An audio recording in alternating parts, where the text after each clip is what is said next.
pessoal. Hoje é a nossa terceira sessão sobre o tabernáculo. Eu tenho tantas coisas para falar sobre o tabernáculo, mas porque o tempo é curto, então infelizmente eu não vou poder falar sobre tudo.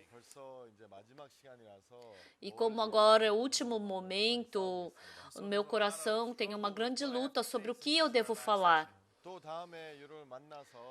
Então, na próxima vez a gente se encontra e eu prometo que eu vou falar novamente sobre o tabernáculo. Hoje eu vou continuar falando sobre o que eu tinha falado ontem. Eu vou dar continuação, né? Eu tinha falado sobre o altar de holocausto e hoje eu vou falar sobre a bacia de bronze. Em Êxodo 30, a partir do versículo 17, fala sobre a bacia de bronze. Eu vou ler para vocês primeiro. Disse mais o Senhor a Moisés: farás também uma bacia de bronze com o seu suporte de bronze para lavar. Pô-la-ás entre a tenda da congregação e o altar e deitarás água nela.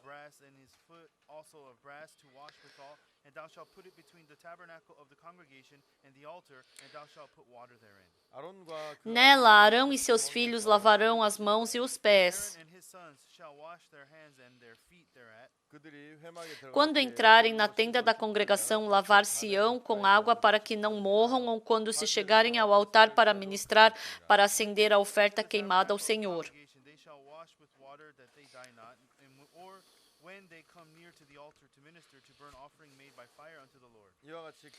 Lavarão, pois, as mãos e os pés para que não morram, e isto lhe será por estatuto perpétuo, a ele e a sua posteridade através de suas gerações.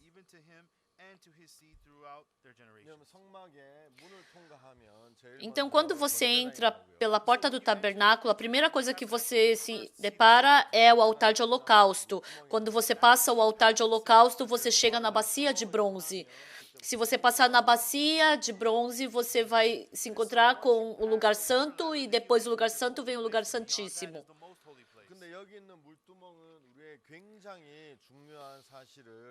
Mas a bacia de bronze, ela tem um significado muito profundo e importante. O sumo sacerdote, uma vez por ano, eles davam a sua oferta. E eles tinham que entrar no lugar santíssimo. E o sacerdote, por ser um ser humano que também tem carne, ele também tem pecado. Então, se ele tiver um pecado que seja, se ele tiver sujeira, impureza, então ele tem que morrer. Então, os sumos sacerdotes, depois que eles lavavam o pecado, para lavar o pecado primeiro, eles tinham que fazer um sacrifício no altar de holocausto.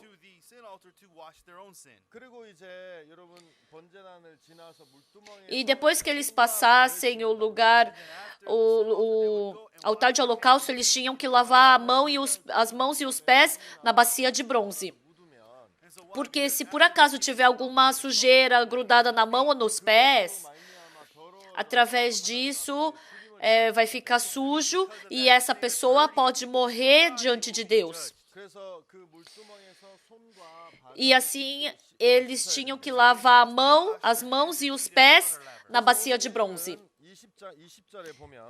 Então, quando a gente vê aqui no versículo 30, no capítulo 30, versículo 20, quando entrarem na tenda da congregação, lavar-se-ão com água para que não morram, ou quando se chegarem ao altar para ministrar, para acender a oferta queimada ao Senhor.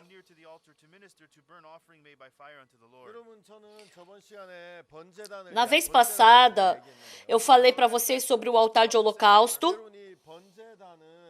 Esse altar de holocausto, você tinha que levar uma cabra e ali, através da cabra, você podia lavar o seu pecado. Eu não sei se vocês se lembram. O altar de holocausto, ele é a sombra dos bens vindouros, que é Jesus Cristo. O verdadeiro Jesus Cristo, ele é como se fosse a verdadeira oferta pelo pecado para morrer pelos nossos pecados. Então, antes de falar um pouco mais sobre a bacia de bronze, eu quero explicar sobre isso para vocês. Então, se vocês virem no livro de Hebreus, eu quero falar Hebreus capítulo 9.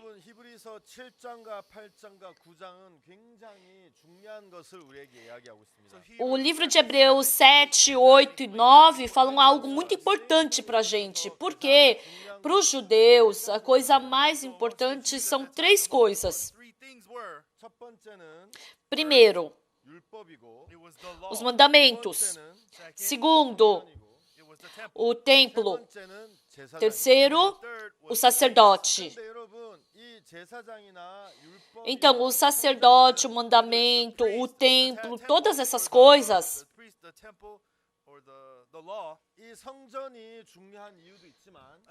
Então, tem a importância também o templo, mas esse templo, ele representa, ele está mostrando Jesus Cristo. O sacerdote também representa Jesus Cristo. E esses mandamentos também faz o trabalho de nos levar até Jesus Cristo. Mas, infelizmente, as pessoas não descobrem esse Jesus Cristo e não se encontram com Jesus Cristo. Mas elas ficam presas no mandamento, no sacerdote. E o coração fica preso nos mandamentos, no sacerdote, no templo. Então, no livro de Hebreus, no capítulo 7, para mostrar Jesus Cristo como sumo sacerdote,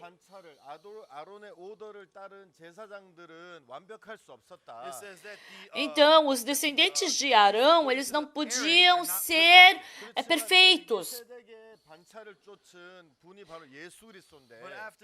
Mas o descendente de Melquisedeque, esse é o Jesus Cristo. É Jesus Cristo quem faz o trabalho de lavar o nosso pecado. Então, nós cometemos pecados. Então nós também éramos pecadores. Mas está falando sobre o Jesus, o eterno sacerdote que é o Melquisedeque. Mas porque a gente não tem muito tempo, eu não tenho como ler cada versículo e explicar. Mas se vocês lerem Hebreus capítulo 7, aqui está estabelecendo não o sacerdote como o sacerdote, mas é Jesus Cristo como sacerdote que está sendo estabelecido. Mas em Hebreus capítulo 8 está falando sobre os mandamentos. E não esses mandamentos, mas que está falando que Deus nos daria uma nova lei, uma nova aliança.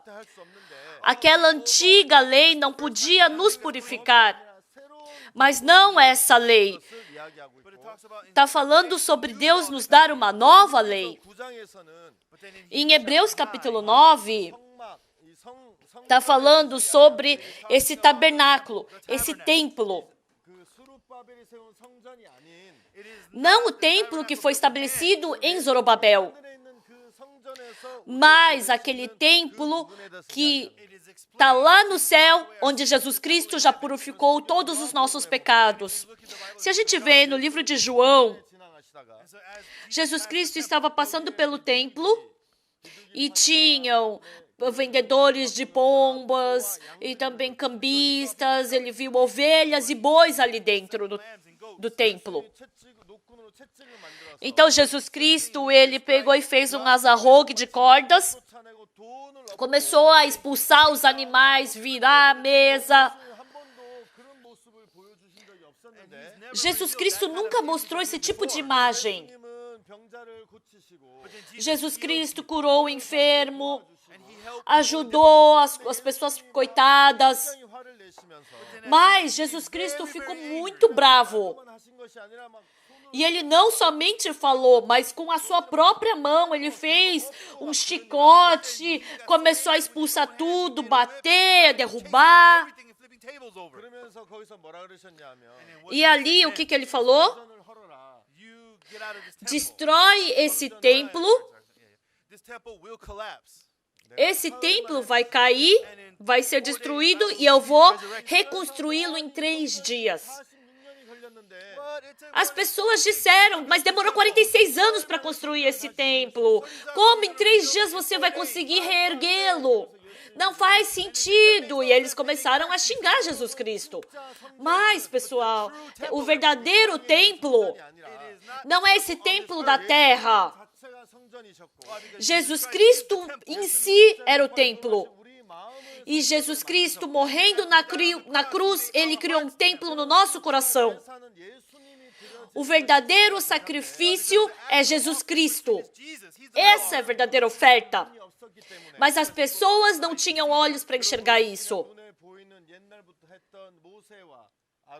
Mas elas somente podiam enxergar aquilo que foi feito no passado por Moisés, pelos sacerdotes, aqueles sacrifícios, e aí eles iam para o templo de Jerusalém. Eles somente podiam continuar dando seu coração para fazer que nem o sacrifício antigo por ovelhas e bois. Mas tudo isso foi um instrumento para Deus apresentar Jesus Cristo. Como Jesus Cristo lavou os nossos pecados, como Deus faria através de Jesus Cristo. Deus, ele queria mostrar de antemão. O que Deus quer nos mostrar é o verdadeiro Jesus Cristo, que é o templo verdadeiro. Não os pecados sendo lavados por bois ou por ovelhas, mas ele queria mostrar Jesus Cristo lavando os nossos pecados. No templo ainda tem muitos instrumentos. Mas hoje eu vou falar sobre a bacia de bronze. Quando você entra lá, tem a bacia, lá dentro do lugar santo, tem mesa de pães, candelabro, incensário e também tem a arca, propiciatório. Tem muitas coisas que eu quero falar para vocês. Mas se eu falar para vocês somente sobre o tabernáculo e não falar sobre o Jesus que está ali dentro, então isso mostra que eu não sei sobre o tabernáculo e eu estou ensinando errado. Assim como eu prometi para vocês, se eu tiver mais uma oportunidade, eu vou falar detalhadamente para vocês. Mas eu quero falar um pouco mais sobre Jesus Cristo, que é o centro de tudo. Eu falei para vocês sobre Hebreus 7, 8, 9. E primeiramente eu vou falar sobre Hebreus capítulo 9. E se eu tiver mais tempo, eu vou explicar um pouco mais sobre a bacia de bronze que eu falei aquela hora. Vamos ler Hebreus capítulo 9, versículo 1. Ora, a primeira aliança também tinha preceitos de serviço sagrado e o seu santuário terrestre.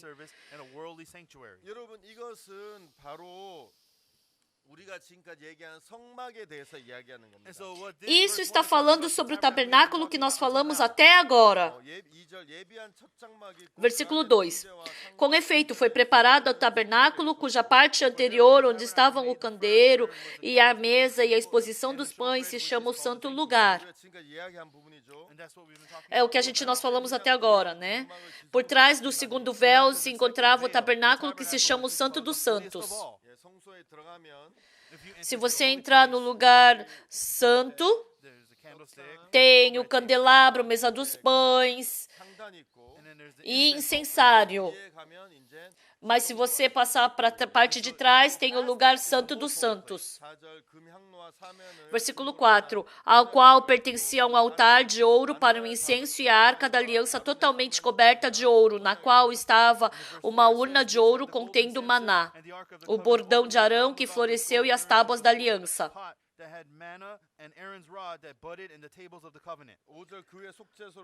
5. E sobre ela os querubins de glória que com a sua sombra cobriam o propiciatório. Dessas coisas, todavia, não falaremos agora pormenorizadamente.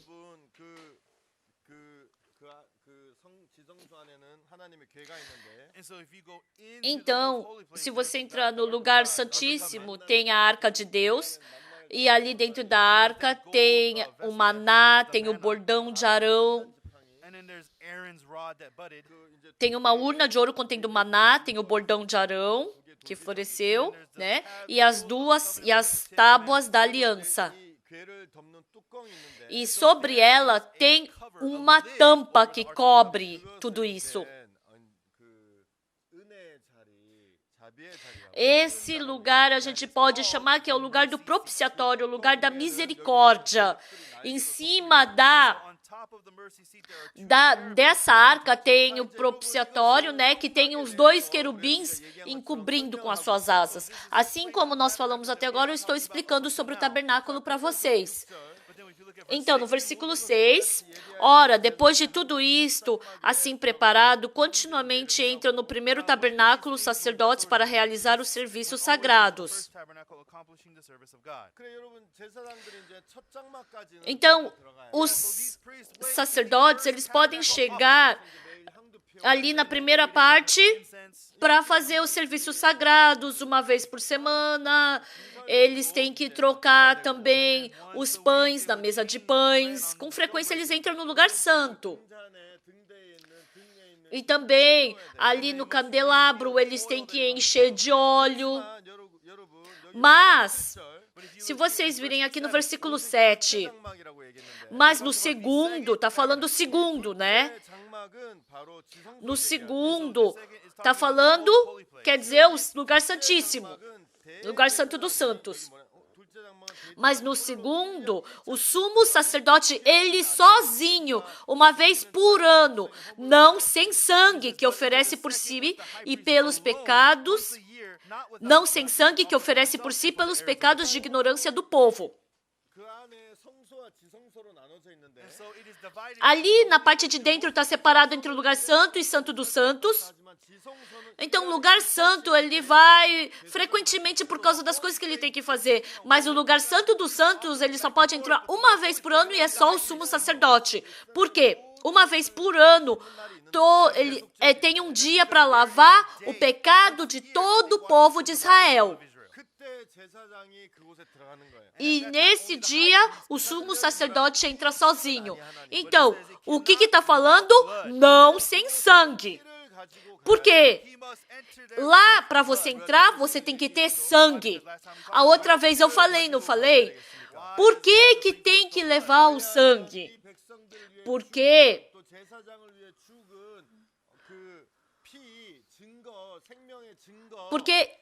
isso é a prova da morte, de que alguém perdeu a vida para lavar o pecado tanto da pessoa, do povo, como do sacerdote. E assim o sacerdote, ele derramava o sangue e ele falava, olha Deus, aqui foi derramado sangue pelo povo, esse é o salário pelo pecado. E assim ele aspergia o sangue 7 vezes.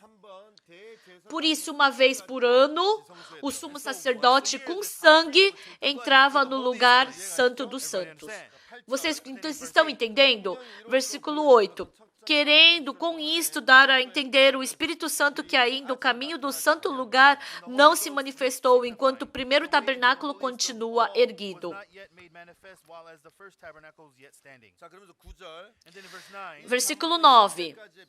É isto uma parábola para a época presente, e segundo esta se oferecem tanto dons como sacrifícios, embora estes, no tocante à consciência, sejam ineficazes para aperfeiçoar aquele que presta culto.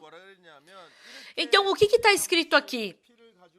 Então, uma vez por ano, você derrama o seu sangue, isso daí é só uma parábola para a época presente, certo? Então, esse sacrifício que é oferecido pela pessoa não pode aperfeiçoar, não pode lavar perfeitamente a pessoa. Mas por que eles faziam isso? Ele queria mostrar como o pecado podia ser lavado. Mas a Bíblia está falando que isso não lava perfeitamente o pecado. Então, pessoal, o que é que pode nos lavar perfeitamente do pecado? Olhem bem. Versículo 10. Os quais não passam de ordenanças da carne, baseadas somente em comidas e bebidas e diversas abluções, impostas até ao tempo oportuno de reforma. Então, até o tempo oportuno de reforma. Porque esse método era insuficiente. Porque o sacerdote, ele também era um ser humano, então ele também tinha pecado. Esse sangue não podia lavar o pecado do ser humano perfeita, exata e exatamente. Por isso que anualmente o sumo sacerdote tinha que entrar ali. E individualmente as pessoas tinham que ir lavar o seu pecado. Mas isso daí é só até chegar o verdadeiro. E aí chegou o tempo oportuno. Até chegar o tempo oportuno. Olha, pessoal, vocês têm que se lembrar disso. Hebreus 9:11. Quando, porém, veio Cristo como sumo sacerdote dos bens já realizados mediante o maior e mais perfeito tabernáculo, não feito por mãos, quer dizer, não desta criação. Antigamente, tinham os sumos sacerdotes, de acordo com Arão, mas aqui Jesus não é da tribo de Arão, ele é da tribo de Judá. Mas Jesus Cristo, ele não seguia a tribo do sumo sacerdote, mas sim de Melquisedeque, que era eterno. Então, através desses métodos de lavar os nossos pecados, isso não pode ser lavado perfeitamente, isso não pode ser um método perfeito. Então, isso foi deixado até que viesse o tempo oportuno. Mas aí veio Jesus Cristo. Como o quê? Como sumo sacerdote. E o que mais está escrito? Mediante o mais perfeito tabernáculo, não feito por mãos, quer dizer, não desta criação. Eu não sei se vocês se lembram, mas Moisés, quando ele estava no deserto, ele subiu no Monte Sinai para receber as 2 tábuas dos mandamentos. E naquele tempo, Deus mostrou para Moisés a verdadeira imagem do tabernáculo do céu. E Moisés, ele vendo essa imagem do tabernáculo no céu, ele viu e fez igual na terra. Então existem 2 tabernáculos, um tabernáculo no céu e outro tabernáculo aqui na terra feito pelas mãos de Moisés. Mas aqui está escrito o quê?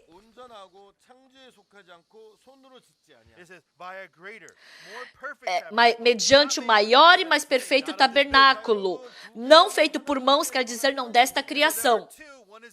Então, tem um tabernáculo que está no céu e outro na terra. Então, qual que é mais perfeito? Qual que é maior? Qual que não foi feito por mãos humanas? E qual que não pertence a essa criação? É o tabernáculo do céu. Jesus Cristo veio como sumo sacerdote. E ele não veio para o tabernáculo dessa terra. Ele entrou no tabernáculo do céu. Entenderam? Versículo 11 está falando isso. Versículo 12. Não por meio de sangue de bodes e de bezerros, mas pelo seu próprio sangue entrou no santo dos santos, uma vez por todas, tendo obtido eterna redenção. Antes disso, os sacerdotes que seguiam o sacerdócio de Arão, então no 10º dia do 7º mês, O sumo sacerdote ele tinha que levar o sangue na mão entrando no Santo dos Santos. E ali em cima da arca, ele tinha que aspergir 7 vezes o sangue. Deus, olhe para esse sangue. Esse é o sangue do animal que morreu pelo seu povo. Porque o seu povo tinha que morrer por causa do pecado. Mas esse animal morreu no lugar deles. Então, olhe esse sangue. Por isso, perdoe o pecado deles. Por isso que uma vez por ano, o sumo sacerdote entrava no lugar santo dos santos. Mas esse não era o método perfeito. Qual era o método perfeito e que Deus tinha planejado? É Hebreus 9:11. Jesus veio como sumo sacerdote e ele entrou no tabernáculo do céu e não com sangue de bodes e de bezerros, mas Jesus entrou carregando o seu próprio sangue. Antigamente, o sumo sacerdote entrava no tabernáculo da terra, mas Jesus Cristo, ele com seu próprio sangue, entrou no tabernáculo do céu. Por que será? Eu vou explicar. Nessa terra flui o tempo. Então, porque o tempo continuamente vai fluindo, ontem, vocês devem ter escutado a segunda sessão sobre o tabernáculo. No primeiro dia, vocês devem ter escutado a primeira palestra sobre o tabernáculo. O primeiro dia, o pastor falou sobre a porta do tabernáculo. Isso já se tornou passado. Ontem, o pastor falou sobre o altar de holocausto. E aí já passou o tempo. E agora também. No começo eu falei sobre a bacia de bronze. Mas porque existe o tempo continuamente está fluindo. E porque existe tempo, nesse mundo a eternidade não existe. Por isso, tudo que existe nessa terra, nesse mundo, vai desaparecer. Por exemplo, eu cometi um pecado. E aí, eu pego uma ovelha e eu recebi o perdão do pecado pela morte da ovelha. E no dia seguinte, eu cometi outro pecado. Mas aquele sangue da ovelha que foi derramado ontem não consegue lavar meu pecado hoje. Com certeza, aquele sangue tinha poder, mas com o passar do tempo, sumiu o poder daquele sangue. Por isso, pessoal, pelo pecado, novamente, tem que ser oferecido uma oferta pelo pecado. Por isso, o sacerdote, sempre no 10º dia do mês 7º, ele entrava no lugar santíssimo para perdoar o pecado, lavar o pecado de todo o povo. E depois ele tinha que entrar de novo, e depois tinha que entrar de novo, e de novo, e de novo. Por isso, quando passava um ano, o sangue que foi lavado ano passado já não pode mais lavar o pecado desse ano. Estão entendendo? Então, Jesus Cristo entrou no tabernáculo do céu. O tabernáculo do céu, que mundo que é? É o mundo eterno. Lá no céu não existe tempo, não existe passado, não existe futuro. Porque nós nunca vivemos num tipo de mundo assim, então é difícil da gente imaginar. Mas no céu, o tempo não flui. Tudo é eterno. Quando um dia a gente for para o céu, a gente vai se despir desse corpo, porque a gente não pode viver para sempre nesse corpo. Então a gente tem que ir para o céu e no céu o nosso corpo vai ser transformado e a gente vai viver eternamente no céu com Deus, sem preocupação, sem angústia, sem briga, sem problema, sem tristeza. É difícil a gente imaginar o que é a eternidade. Mas lá naquele mundo, Deus está nos esperando. Por isso, tudo no céu é eterno. Deus, Jesus Cristo, ele tinha que entrar no lugar santo dos santos com o sangue, mas eu não vou entrar no tabernáculo da terra. Porque se eu entrar no tabernáculo da terra e aspergir o meu sangue, o pecado das pessoas pode ser lavado. Mas quando passar um ano, o que vai acontecer? O poder vai se acabar. E Jesus tem que morrer de novo. E ele tem que sofrer de novo. Não, eu não quero fazer isso. Então o que Jesus Cristo fez? Ele entrou no tabernáculo do céu. Pessoal, o céu é um lugar eterno. Se Jesus Cristo aspergisse seu sangue lá no céu, então aquele poder também é eterno. E ele lavou os seus pecados. Se o seu pecado foi perdoado, então vocês têm que saber que esse poder é eterno. Então, capítulo 9, versículo 11. Quando, porém, veio Cristo como sumo sacerdote dos bens já realizados mediante o maior e mais perfeito do tabernáculo, não feito por mãos, quer dizer, não desta criação, não por meio de sangue de bodes e de bezerros, mas pelo seu próprio sangue entrou no Santo dos Santos uma vez por todas, tendo obtido eterna redenção. Aqui está falando eterna redenção.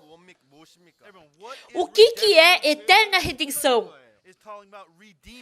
É remir o pecado. Está falando pelo pagamento do pecado. Mas ele não simplesmente pagou pelo seu pecado, mas ele pagou eternamente. Estão entendendo? Então, antigamente, os sacerdotes anualmente tinham que fazer o mesmo processo. Mas aqui na Bíblia diz que uma vez por todas. Ele tendo obtido eterna redenção. Jesus pegou o seu sangue que derramou na cruz, entrou no Santo dos Santos e pelos seus pecados ele derramou o seu sangue e ele mostrou isso para Deus. E esse poder é eterno. Lembrem-se disso.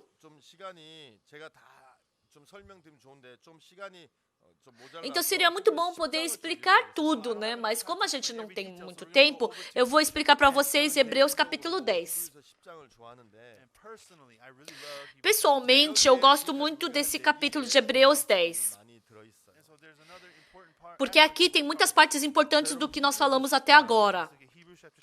Hebreus capítulo 10, versículo 1. Ora, visto que a lei tem sombra dos bens vindouros, não a imagem real das coisas, nunca jamais pode tornar perfeitos os ofertantes com os mesmos sacrifícios que ano após ano perpetuamente eles oferecem.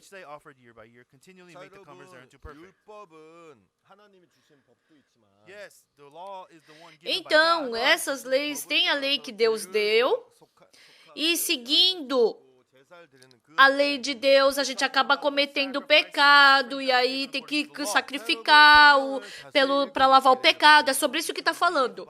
Eu desejo com que vocês leiam cuidadosamente a Bíblia. Aqui está escrito, ora, visto que a lei tem sombra dos bens vindouros, não a imagem real das coisas. Está escrito assim, não é?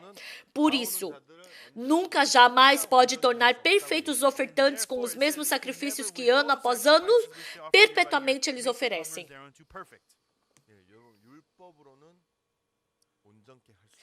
Então, pela lei, não tem como se aperfeiçoar. Está escrito que nunca jamais pode tornar perfeitos. Está escrito, não está? Versículo 12. Doutra sorte. O que isso quer dizer? Se as leis pudessem te aperfeiçoar, não teriam cessado de ser oferecidos, porquanto os que prestam culto, tendo sido purificados uma vez por todas, não mais teriam consciência de pecados? Se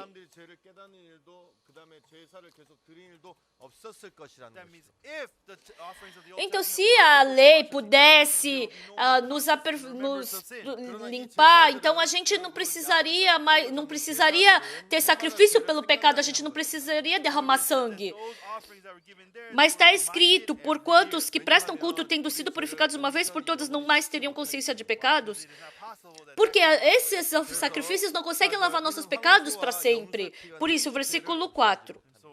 Entretanto, nesses pecados faz-se a recordação dos pecados todos os anos, porque é impossível que o sangue de touros e de bodes remova pecados. Então, você pode lavar o seu pecado uma vez, mas não para sempre. Então, versículo 5. Por isso, ao entrar no mundo, diz: sacrifícios e oferta não quiseste, antes um corpo me formaste. Então, pessoal, pensem.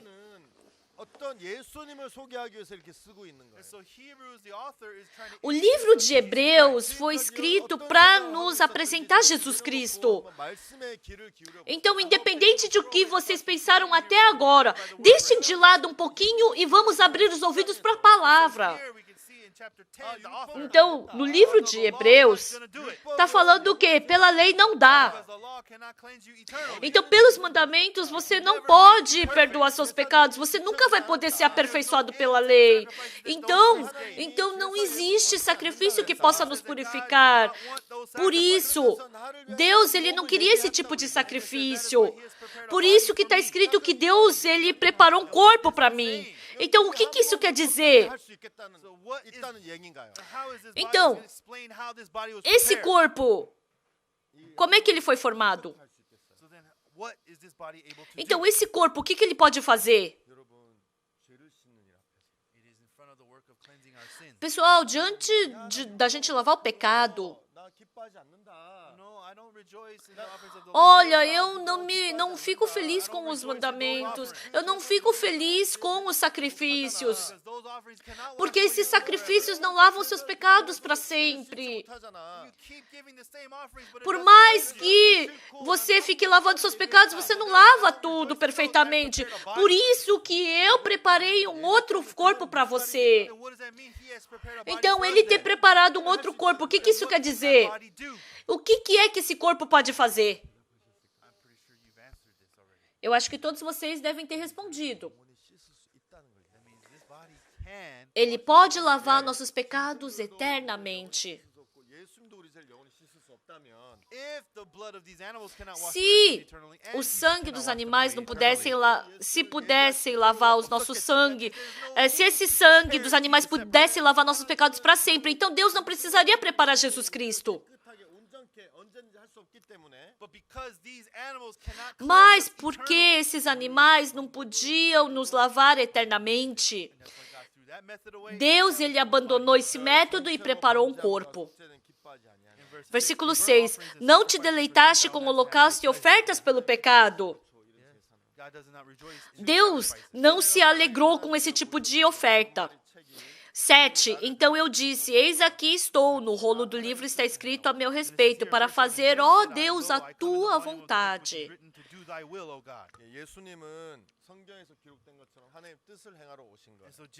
Então, assim como está escrito na Bíblia, né, que está escrito no rolo do livro, Jesus Cristo falou que estou aqui para fazer a tua vontade, Deus. A vontade de Deus era que nossos pecados fossem lavados para sempre, eternamente. Então, eu vou continuar a ler, versículo 8. Depois de dizer, como acima, sacrifícios e ofertas não quiseste, nem holocaustos e oblações pelo pecado, nem com isto te deleitaste, coisas que se oferecem segundo a lei.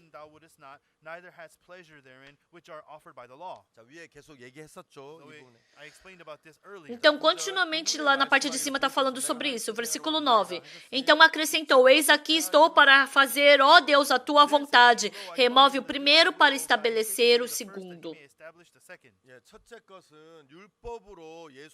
Então, o primeiro, Deus está falando como lavar os pecados, né, por causa da lei, pela lei. E o segundo é lavar os pecados através de Jesus Cristo. Certo? Versículo 10. Nessa vontade é que temos sido santificados mediante a oferta do corpo de Jesus Cristo, uma vez por todas. Pessoal, o que está escrito aqui?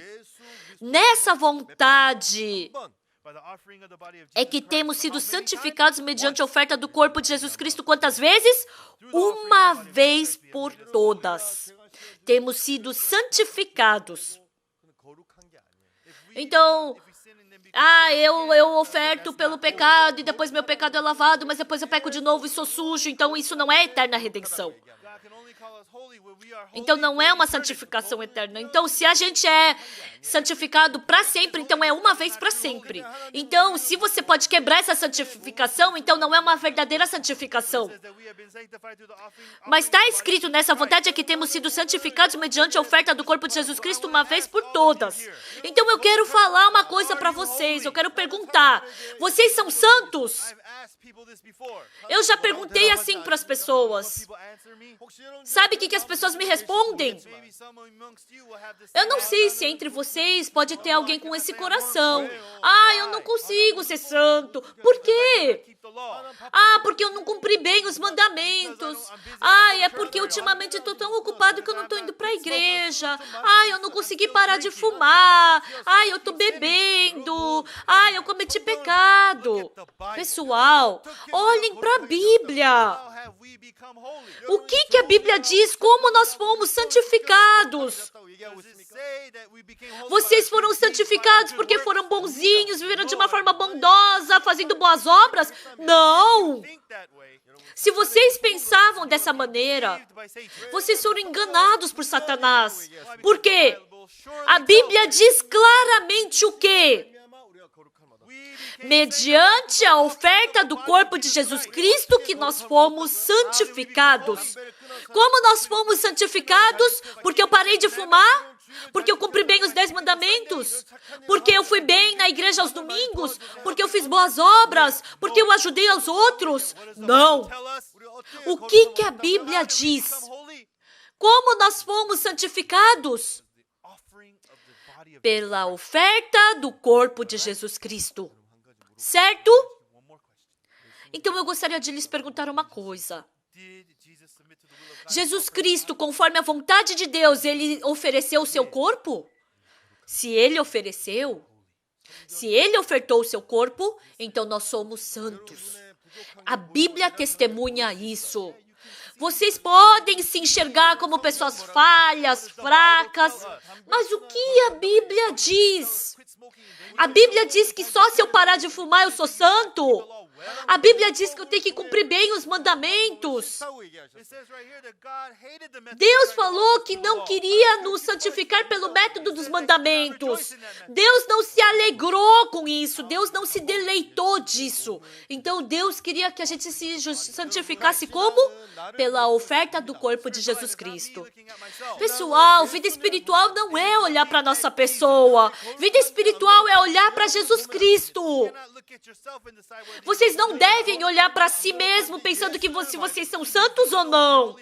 Vocês devem olhar para Jesus Cristo e verem se vocês são santos ou não. Se Jesus Cristo ofertou o corpo dele por vocês ou não. Se Jesus Cristo foi crucificado na cruz por vocês ou não. Se Jesus Cristo seguiu a vontade de Deus ou não. Olhar para Cristo é vida de fé. Próximo versículo, versículo 11.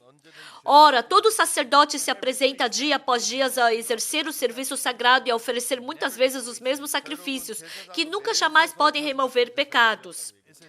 Todos os dias o sacerdote ia, dia após dia, exercer o serviço sagrado e oferecer muitas vezes os mesmos sacrifícios, que nunca, jamais podem remover pecados. Eles sacrificaram e lavaram pecado, mas se pecassem de novo, se tornavam pecadores de novo. Então tinham que lavar de novo esse pecado e depois, cometendo pecado novamente, tinham que sacrificar de novo por esse pecado. Não é verdade? Deus não se alegrou desse método. Né? Não é no versículo 8, Deus não disse isso? Versículo 12. Jesus, porém, tendo oferecido para sempre um único sacrifício pelos pecados, assentou-se à destra de Deus. Versículo 11 está falando que o sacerdote, dia após dia, se apresentava. Mas, no versículo 12, está falando Jesus, porém, tendo oferecido para sempre o quê? Um único sacrifício pelos pecados, assentou-se à destra de Deus. Por que Jesus se sentou? Porque era cansativo ele ficar se sacrificando pelo pecado? Por isso que ele se sentou? Não, ele se sentou porque já não tinha mais nada para fazer. Porque ele foi descansar. Por quê? Quando você descansa, você pode descansar por 2 motivos. Primeiro, você está trabalhando e está cansado e quer descansar um pouco para continuar depois. Mas, na verdade, seu coração não descansa com isso. Mas tem um momento em que você descansa depois de terminar todo o trabalho. Nesse momento, seu coração descansa. Jesus Cristo, porque ele acabou toda a sua obra, ele descansou. Versículo 13. Aguardando daí em diante até que os seus inimigos sejam postos por estrado dos seus pés. Pessoal, Jesus Cristo se tornou o nosso advogado. Por isso que Jesus Cristo se sentou à destra de Deus, até que Satanás fique aos pés dele. E Jesus Cristo, ao lado de Deus, ele vai advogar por nós. Ele vai orar por nós, ele vai zelar por nós. 14. Porque com uma única oferta aperfeiçoou para sempre quando estão sendo santificados. Pessoal, Deus, através de Jesus Cristo, nos santificou e nos justificou para sempre. E eu gostaria de perguntar mais uma vez, vocês são perfeitos? Não, como eu sou perfeito? Não, eu tenho muitas falhas. Pessoal, vida espiritual não é olhar para si. Se vocês ficarem olhando para a sua pessoa, vocês nunca vão ser santos. Vocês nunca vão ser perfeitos. Vocês jamais poderão ser justificados. Olhe para Jesus Cristo que te justificou. Jesus Cristo me justificou? Jesus Cristo me santificou? O que a Bíblia diz? A Bíblia diz que Jesus te santificou. Vocês se santificaram sozinhos? Não. Se Jesus Cristo te santificou, então vocês foram santificados. Se Jesus Cristo lavou seus pecados, então seus pecados foram lavados. Porque eu não tenho muito tempo, eu vou falar um pouco sobre a bacia de bronze. Muitas pessoas, depois que cometem pecado, elas ficam ainda presas no seu coração pelos pecados que cometeram novamente. Seria muito bom se eu tivesse mais tempo para explicar sobre isso. Pessoal, o pecado é lavado pelo sangue. Se não for pelo sangue, não tem outro método de lavar o nosso pecado. E na bacia de bronze tem o quê? Não tem sangue ali dentro, tem palavra. Quando o sacerdote ficou sujo de novo, por que ele tem que se lavar com água? Deus está falando sobre o coração de Jesus. Muitas pessoas pensam que depois que elas cometem pecado de novo, são pecadoras. Jesus Cristo lavou nossos pecados para sempre. Vocês, através do CLF, devem ter escutado bastante sobre isso. Mas, se a gente cometer pecado de novo, o que a gente faz? Esse pecado, não existe ninguém que possa lavar seu pecado senão Jesus Cristo. Se existisse um outro método para lavar os pecados que não fosse Jesus, então Jesus Cristo não precisaria ter vindo desse mundo. Jesus Cristo lavou os nossos pecados. E Jesus Cristo lavou os pecados para sempre. E quando vocês cometerem pecado novamente, seu coração novamente começa a morrer. Ai, eu cometi pecado. Ai, eu cometi pecado e Deus vai me abandonar. Ai, eu cometi pecado e se eu for para o inferno, o que eu faço? Vocês se lembram? os sacerdotes, o Arão, os filhos de Arão, eles tinham que lavar as mãos e os pés, senão eles iriam morrer entrando no Santo dos Santos.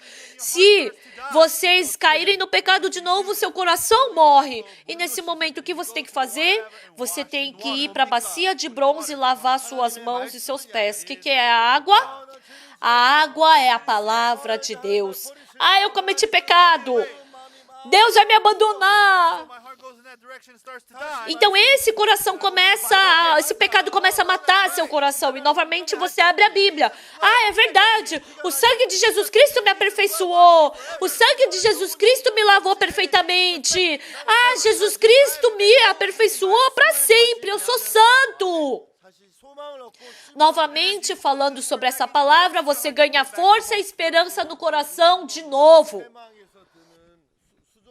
Pessoal, essa bacia de bronze era a bacia utilizada como um espelho que as mulheres usavam naquele tempo. Por que aquilo foi feito de espelho?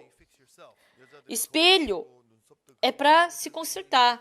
Então, as mulheres olhando no espelho desenham sua sobrancelha e quando tem sujeira no dente já tira aquilo. O espelho é para se consertar. A vida espiritual não é para se consertar. Vocês jamais podem lutar contra o pecado e vencê-lo, porque o pecado é muito mais forte que vocês. Tem pecado que vocês podem vencer, mas quando surge um pecado mais forte que você pode vencer? Quando você cai no pecado. Vocês se esforçando para vencer esse pecado, vocês vão ser enganados por Satanás. Quando vocês novamente caírem no pecado, Deus fala, não, você não se conserta. Você derrete esse cobre e faz a bacia de bronze. Coloca água ali e se lava com a água. Pessoal, vocês não podem se consertar sozinhos, mas através da palavra. Entenderam? Ai, é verdade. Eu sou falho. Mas pela oferta do corpo de Jesus Cristo que eu fui justificado, eu fui aperfeiçoado. Ah, por isso que eu sou limpo. Ele novamente vai me aceitar. Então, pela palavra de Deus, vocês vão ser revividos. Já passou bastante tempo, então eu já não posso mais falar.